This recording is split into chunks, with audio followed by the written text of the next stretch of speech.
Welcome to the first episode of the Taco Talks Tech Tuesday.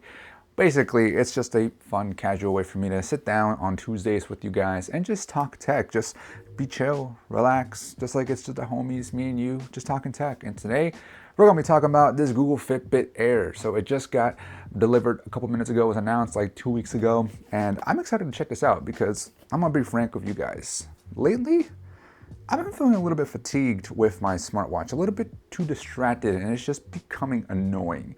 Getting constant notifications, causing me to constantly having to look down, and I'm just finding myself realizing like I'm getting too distracted with it. And don't get me wrong, smartwatches definitely have their place in this world and in people's lives. And I actually praise them for that because they allowed you to have notifications without actually taking out your phone every single time. But for me, for some reason, I've lately been feeling a little bit just like fatigued. I think that's the only word I can think of right now.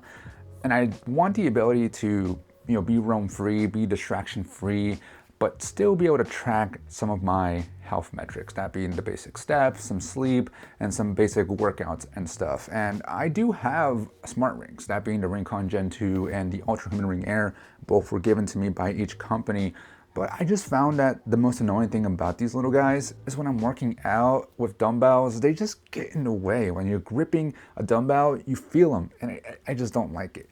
And on top of that, I just don't love the feeling of a thick metal piece of ring here on my fingers. I know I'm probably have to get used to it someday, but these are pretty thick compared to, say, like a wedding ring and stuff. So yeah, that's why I think that it would be a good alternative to a smartwatch, but I'm not used to the whole smart ring thing yet. So that's why when Google announced this, I was like, that might be the answer to what I'm looking for. And for $100, I said, why not? Why not give it a go? And I also did do a trade-in. I traded in my Samsung Galaxy Watch 5 Pro. Only got $30 for it, which is a bummer because I paid like, I don't know, $100, $200 for it, maybe more. But it's just been sitting in the drawer, so why not trade it in? So let's go ahead and talk about this Fitbit Air. Okay, well, first thing I gotta do is take it out of the box. And I did get here the fog colorway. I think it looked the most clean. And the black, simple, right? But I want a little bit of color to it while not looking too colorful. So that's why I got the fog. And if you don't know, teal / blue-green / turquoise is one of my favorite colors, if not my favorite color. So this was calling my name. So that's why I got this one. So it looks like you got a little pull tab here. And then I'm assuming this just slides out nice and easy. Why am I struggling? Oh, you gotta slides out again. There you have it. Looks like it already comes in it. Yeah, it's right there. Now the hardware is right here. So this is just the band. Let's take this off here. It looks like it comes in a little plastic protecting. Well, that wasn't beautiful. Okay, so there you go. That's basically it. This is, I think, boom. There she is. That is the Fitbit Air right there. It is a tiny little device, tiny little tracker, and really this is just the band that holds it, So I'm sure, as everyone else has said, whoa, and all of the other videos I've watched leading up to this delivery, I'm sure there will be tons and tons of third-party straps and armbands and whatever the heck. Oh my gosh, it's so tiny. It keeps falling on my hand. But I'm sure, yeah, there's gonna be tons of different accessories you can pop this little guy into. And honestly, that's almost a genius of Google to do, just because the whole device is this little guy and you just can sell so many of these bands, because these go for like, what, $30 I think I saw online. So that's gonna be a huge chunk of revenue coming their way. But other than that, let's see what else we get. So you'll get in here a charger, which is a proprietary charger. So this cable hopefully can last a little while. Something I wish they kind of did was, instead of having this attached to this charger, is that this USB-C cable plugged into here. So this little puck itself was also just standalone. That way, in case this cable actually fails you, you can just replace the USB-C cable, which I'm sure lots of you probably already have. Like, for example, this little guy, this is actually for the Ultra Human Ring Air. And this guy comes and slides right in. And then you literally just take any USB-C cable and plug it in, and then there you go. You're charging your device. Or they could have also done the other way, which is to give you a portable chargeable case. So in this case, this one's from the Rincon Gen 2. And there you go, just pop it in and it charges it. So this allows you to have your portable charger kind of everywhere. Because in this case, with the Fitbit Air here, you gotta remember to bring this guy everywhere. Now, this does have reportedly or supposedly, according to the spec sheet, around 7 days, about a week of battery life. So hopefully that means that you only have to charge this once a week, but we shall see. Okay, in terms of other stuff that you get in here, it's just some important information. Google Fitbit Air. I think that probably takes you up to the Google Health app. So let's go ahead and set this guy up now. So I've already downloaded the Health app prior to this, and I've actually connected my watch details to it, so that way the metrics from the watch feed into the Health app for now, until at least I waited for this to arrive. I got some terrible sleep last night, don't judge me. But let's go ahead and connect this.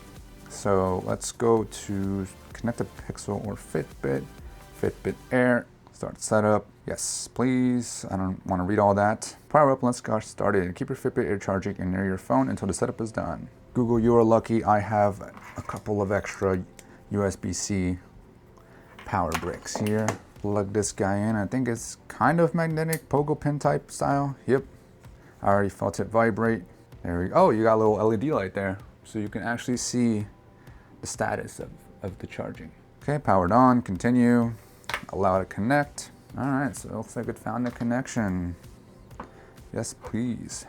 Okay, gave it all its permissions. Update required, okay. Great, now let's do an update. After about I don't know, 5-ish minutes, finally updated. So let's see what kind of settings you get here. So you can set the device preferences, vibration, or you can set the intensity, share heart rate. Well, I don't really have any other thing to connect it with, so I'm gonna keep that off. Google Health reminders and alerts, main goal, steps, distance, calories, active zone, high and low rate notifications, get notified for your heart rate is above your threshold.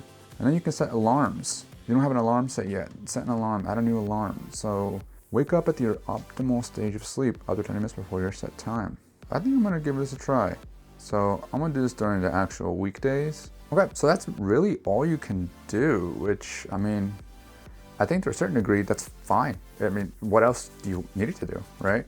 So I'm gonna go ahead and wear this and see how it goes. Okay, so now it's been over a week now since I've had the Fitbit Air in my hand, or on my wrist, I should say, and I have some thoughts about it. So first, let's talk about the actual hardware. This little pebble, this little guy, I mean, it's tiny, right? There's not much you can say about the actual physical hardware about this guy other than it's so tiny and it's so smart, I think, because you already have all the sensors, all that research and development done on your watches and all that stuff. Just take the sensors out and make it adaptable with a band. I think it's so clever and so smart. So now let's move on to the band itself. So this, I forget the name for the band itself, but it's the default one that comes with the actual Fitbit Air. And it's like a woven type of material. I've heard people online say that the edges are a little bit rough. I don't really disagree or agree. I think they are a bit rough, but you don't really feel it much, especially if you keep it loose on your hand. And then as far as like workouts and stuff, when it gets wet, it definitely gets wet. Like it feels damp once you either sweat, or sometimes if you're washing your hands and this gets wet, you can feel it and see it damp and whatnot. But I typically take it off right after I work out because I end up taking a shower. Usually after a run, I'll take a shower right away. I don't shower with it, so I don't need to have it on. And by the time I put it back on, which is about like an hour or so later, because usually I'll shower, I'll eat, and then I'll put this back on, and it ends up being completely dry. So I'm not entirely sure how long it takes for it to fully dry off, but I at least know that it's within like the hour. And of course, there's a bunch of other first party bands already available. One that's more dedicated for sports, another one I think is more elegant looking. I'm not entirely sure. And also the first party bands at least will come with a little indicator to let you know which way the pebble actually goes inside of the band. That way you can easily line it up. and just slide it right through. One nitpick I have with this particular band is when you slide it on and you want to tighten it, like you'll see that when you go to pull it, it pulls it off and it ends up sliding it around my wrist. Like it doesn't stay put when I'm trying to like get it to like, okay, stay put and then slide on. You have to like push it down on your wrist and then slightly pull it over. Because otherwise, if you do a little bit, if you pull a little too hard, you may end up just pulling the whole thing around. It could be because it's so light. It could be because it's just the way you have to move this or push the band and pull it over. I don't know, but I find that to be just a little bit annoying. And once you get it on properly, it doesn't feel super heavy. Now I am using it on my dominant hand, and I usually wear a watch, a smartwatch on my non-dominant hand. And I'm not sure if it's my skin or what, but I'm known to be really sensitive to these sensors and these bands. I don't know if I wear them a little too tight sometimes, but sometimes my wrists can get a little, red after some time. And I did notice, this is a fresh hand. This hand has not had any kind of smartwatches, anything like that on a consistent basis. So this is clearly from the Fitbit Air. I'm not sure if you can see that, but it's a little red there. So it does make my wrist a little bit red. It could be, again, because sometimes I may put it on a little bit too tight because I'm like frustrated with it. I'm trying to get it to stay on there. So right now, in this example here, literally putting it on super tight. So there's like no gap there. And it feels a little bit uncomfortable actually. So let me loosen it up a bit there. But now compared to wearing a smartwatch, this is the Mavoy TicWatch. I forget which version, but it's a Mavoy TicWatch. And compared to wearing smart rings, because I tried to also wear my smart rings. So compared to the comfort for me, at least, this is way more comfortable. Like I am actually really excited to just take this rings off, take my smartwatch off, and just wear the Fitbit Air. I'm gonna end up moving the Fitbit Air over to my non-dominant hand as if it was a watch, because like I said at the beginning of the video, I'm a little bit just fatigued with the smartwatches.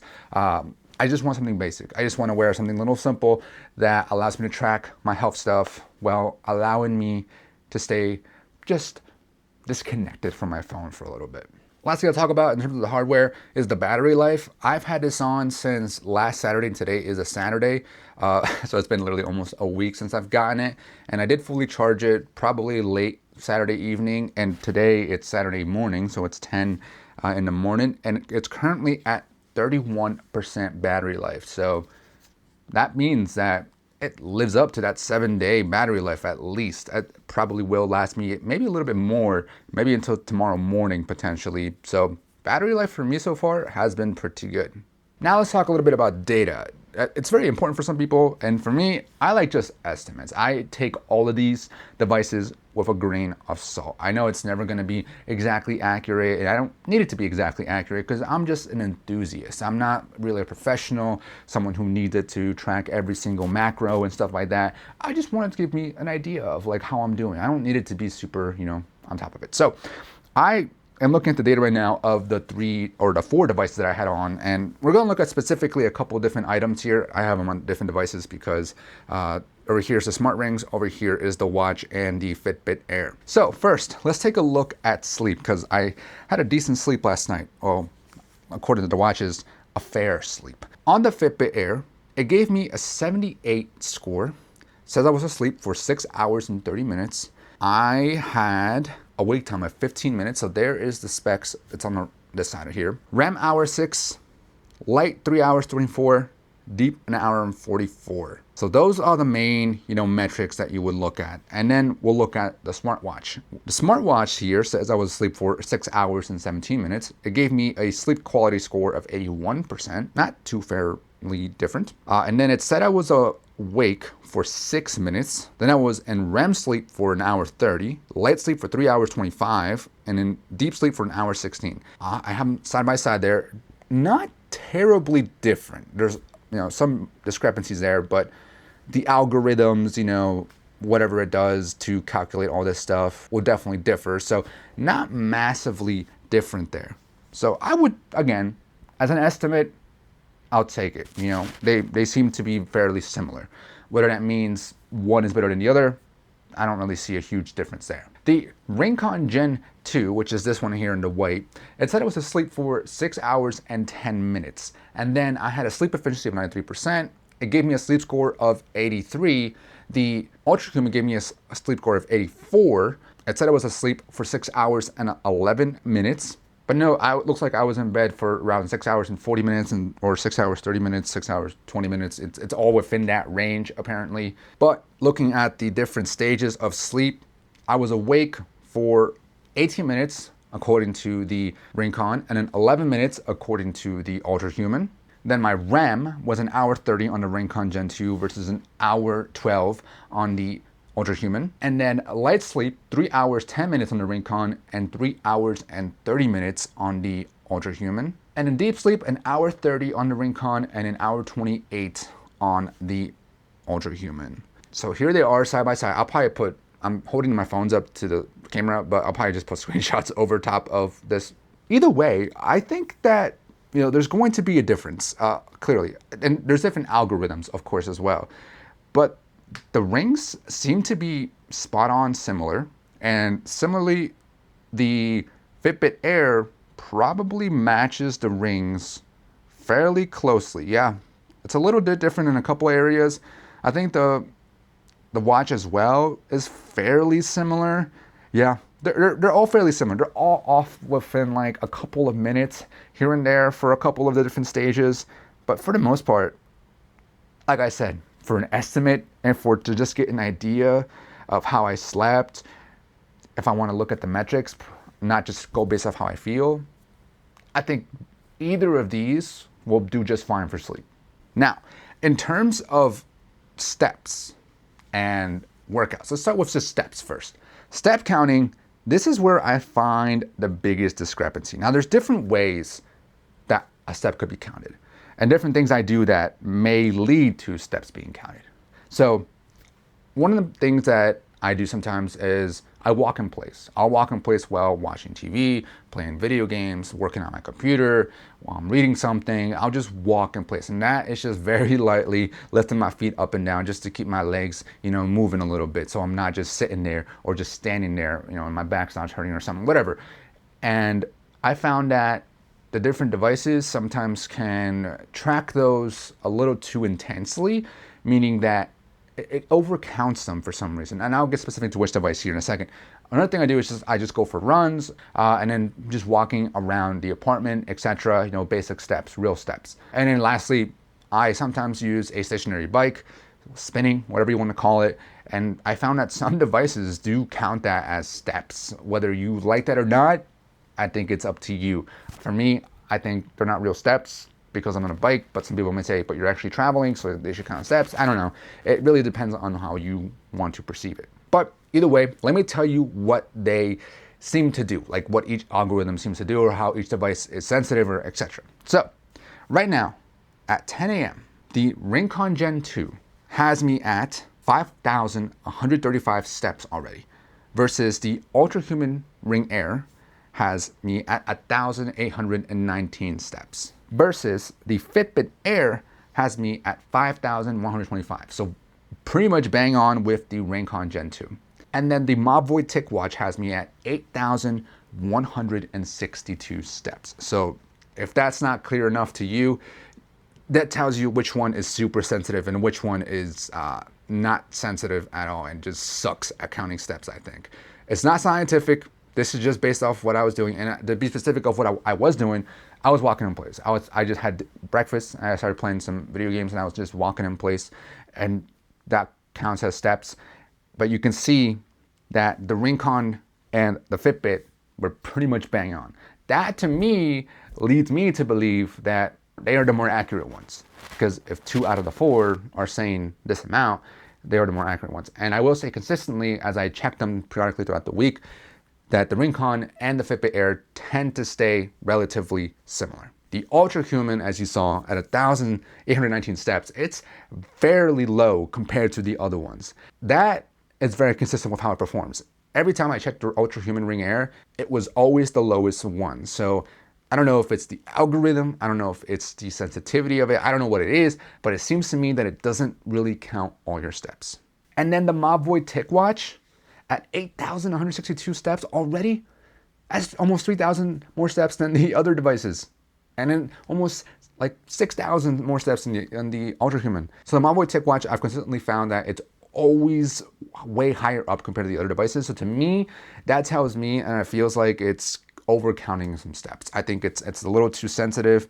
And the Tech watch is also the watch that count steps when you're on the bike. The other devices maybe count a couple, maybe a couple hundred, versus this counts a couple thousands. So yeah, again, if you want a oversensitive watch, or maybe the algorithm's better on this, maybe this is technically the more accurate one, but to me, this is telling me that it's not, considering the fact that two devices are exactly the same range versus the other one is way high and the other one is way low. And with workouts, what I've been doing is I've been actually manually logging like my yoga sessions, my weightlifting sessions, and that's because this won't auto detect those. There's no way it could do that, I don't think, because they're not super intense, so it's not like my heart rate's gonna be super crazy up, because that's usually what it requires it for it to be able to detect it's a workout. Only ones I don't auto start, so there's no GPS tracking for them, it's the runs. So when I go for a run, I just let it automatically figure it out for itself, and it does a pretty good, accurate job of figuring out when I go for runs and also how long they were and whatnot. So that was my non-scientific approach at counting the accuracy of the Fitbit Air. It's one of the biggest experiences when it comes to using the Fitbit Air, because you use the Google Health app now. It used to be called the Fitbit app, and I never really used the previous Fitbit app because I never had like a Pixel watch or really used a different Fitbit. So I'm coming into this pretty much brand new. So to me, I'm enjoying it. I'm really loving using the Fitbit Air or the Google Health app. And specifically, I have the premium version. You do get 3 months free when you first initially buy it, but because I am a Google AI Pro member or whatever it's called, subscription, I have that. So it actually sent me an email saying, hey, we noticed you have a Google Health premium subscription and you also have the AI Pro subscription. We're gonna cancel your premium subscription for health because you get it for free on AI Pro. So whether I want it or not, I am actually stuck with it because I pay for the AI Pro subscription. And to me, I think I've enjoyed it. I like the AI coach. Again, I take it with a grain of salt. I don't take it as seriously as I should, or maybe not that I should, as if it was a real person giving me advice. So I take it all with a grain of salt, but I think it's been helping me. I generally think that this is going to help me get, again, estimates, get a general idea of like, okay, I didn't consider that, I didn't do this, and stuff like that. So first off, it always sends you little messages every morning, throughout the day, after a workout. It just tells you, hey, this is what your metrics mean, this is what your data means, this is what I think you should do, and etc., etc. And half the time I'll be like, okay, cool. Nah, I'm gonna do something else. So I'll just literally tell it. I'm like, yeah, I'm feeling okay. Like for example, I was feeling really fatigued. Well, I wasn't feeling really fatigued. I was fatigued according to my metrics because I only got like 4 hours of sleep the one day, 5 hours of sleep, and it said you should definitely take it low, take it easy, have a rest day. But I ended up going for a run, and so I ended up saying, wow, you really pushed through that fatigue, huh? But either way, I think the AI coach, anything with AI, I always have to take with a grain of salt. It's really how you use it, interpret it, is just got to be mindful of that. I also take like the readiness score and the cardio load. This just seems like garbage to me. I don't know what that really means. Like I'm sure it explains it to me, like how do you earn a cardio load? Activities that raise your heart rate. Cool. I really don't care about that. Like that's something that's just there. I'm over 320% load already for my week because it gave me a set target for I think 75. So I've earned 240 out of 75 cardio loads. So I don't know why it did that. I did talk to it when you first start up the app. I forgot to mention that when you first started up the app, it does go through like let's get this set up for you. Let's personalize it. So it'll ask you some questions. What are your goals? What are the activities you do today? What's your day-to-day look like? And then it'll personalize it for you. And then that way it can actually, coach you kind of like a real fitness coach. But I think I was a little too maybe generous of how I, do on a day-to-day. So it was really setting the bar low for me. So that's probably why I'm so high up. One thing too that you can do is that you can log your calories or log your meals with the AI coach and take a picture of stuff and then it'll trying to figure out what calories you're taking in, what nutrients you're taking in, all the macros and stuff, and then log it for you. I have never logged food before because I'm too lazy for that. I'm not gonna be the person who's gonna take down notes of all the different things I'm putting into my food, and then I'm gonna calculate it, log it, and add it up. I never ever have done that before, and I don't think I ever will do that because I care about my fitness, don't get me wrong, care about my health, but I'm just not gonna take the time to do that. And this has made it super easy to do that. Again, I'm taking it with a grain of salt. I'm taking it as an estimate. I know it's not gonna be the most accurate. It allowed me to see that, wow, I actually do eat a lot. I eat a lot of calories in a day without realizing it because I snack a lot. I'll have my breakfast, I have these snacks in between, I have my lunch, I have some snacks, have some more snacks, have dinner, have some late snacks, and I'm like, wow, it really made me realize how much I am eating because, personal thing, but I've been stuck at a certain weight, 220 pounds. I'm like, why can't I lose weight? I run, I work out, I lift weights, I do yoga sometimes, like, what am I doing wrong? And I started using the AI coach to just take pictures of my food and log it. And I quickly realized that just with my basic meals, my breakfast, my lunch, and my dinner, I was eating well over 3,000 calories. For an active person, you need around that amount, but add on top of that all the extra junk that I was eating, like candy, chips, a bunch of sugary stuff, fatty stuff, and it was quickly going to add up. So as soon as I started logging everything and realizing how much I'm actually consuming on a day-to-day basis, it actually has helped me lose already a couple of pounds. Because I'll show you, I started logging it and I was at 221 pounds when I first started. And I went up to 223. And then that's when I was like, oh, let me start logging everything. So I started using the AI coach to log everything. You can see every day I've gone down 1 pound, 2 pounds. And that's because, again, I've realized that what I'm eating is enough and I don't need to keep eating that junk. So I'm not completely cutting off all kinds of foods and like just cutting off and eating unhealthy. It's just I'm being more mindful now. And this is helping me be a little bit more mindful about how much I'm consuming. That's pretty much all I'll say, in terms of what I got to say about the Google Fitbit Air, because that's really all I've done so far. And if you want me to do an in-depth review of this device and maybe the health app itself, I've seen lots of other videos already, and there's tons out there already that are really good at going into the deep details of the metrics, the accuracy, and I've seen that the Fitbit Air has actually been pretty good, so I'm gonna stick with this device. In fact, I think I'm gonna take off my watch, I'm gonna take off my rings, and just stick with this guy because that's all I really need, and so far it's been a genuinely good experience. So shout out Google for actually making a really good, decent device. So with that being said, again, let me know if you want to see a full review of this. This is just like a first week impression or / light review. It's not really in-depth, but just want to give my thoughts of this device. Hopefully you guys enjoyed, and peace.